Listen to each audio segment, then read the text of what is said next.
じゃあいいかな。はい。高いとこ苦手なんだよね。高いとこ苦手なんだよね。すごいビビってる。さあそれではいきます。いくよ。やこら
誘い、塩レを開催、船橋ふれあい祭りで踊ります。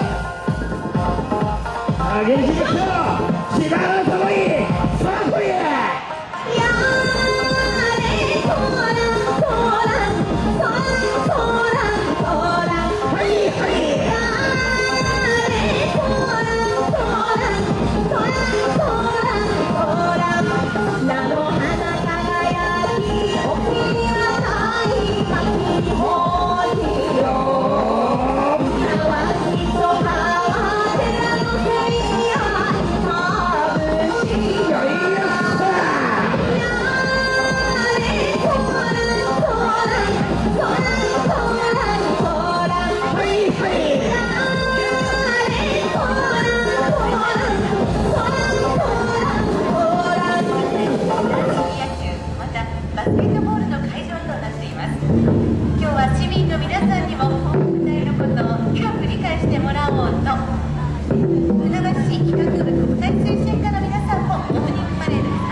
はい、千葉のよさこいチーム、千代田北天会でした。どうもありがとうございました。